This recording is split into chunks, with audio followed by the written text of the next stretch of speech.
Hey y'all, we are taking a look at a brain model that is cut in a with frontal sections, frontal or coronal, same thing.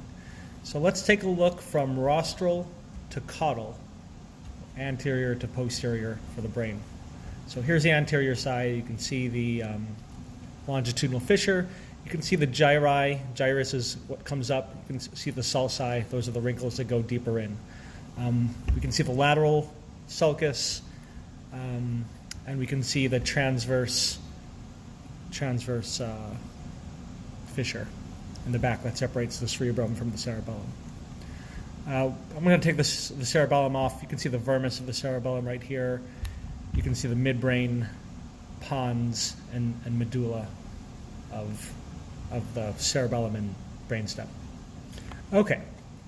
Getting to the anterior part of the brain, let's take off the first section right here. And let's see what we see. Look at how they've colored the outside part darker. That is the cerebral cortex, where we find gray matter. We find pyramidal neurons here, pyramid-shaped neurons, pyramidal cells. You can see the longitudinal fissure. The longitudinal fissure does not go down all the way because we have the corpus callosum, this white matter tract that goes between hemispheres right here. We have the septum pellucidum right here. It's a thin wall that separates the lateral ventricles. So you can see the lateral ventricles here.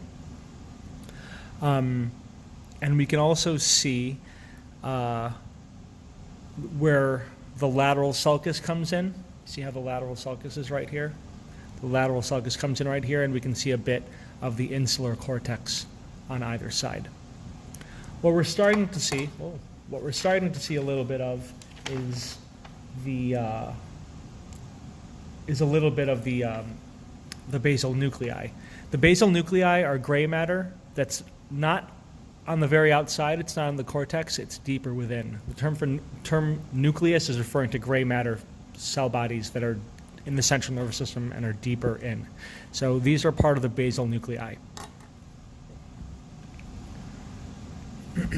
All right. Going to the next layer. Here we have more of the basal nuclei visible. We're starting to see a little bit more gray matter here, but these aren't part of the basal nuclei. These are part of, we're getting to the hippocampus. We'll see a better view of it in a minute, but the hippocampus is a seahorse-shaped structure. You can't see the seahorse shape because it has to be in 3 dimensions. What else can we see here? We can still see the insular cortex here. We can still see our longitudinal fissure, septum pellucidum, lateral ventricles. We can see a tiny bit of the hypothalamus as well. That's what this gray matter is at the very bottom. And we can see that this little pip, that's the infundibulum.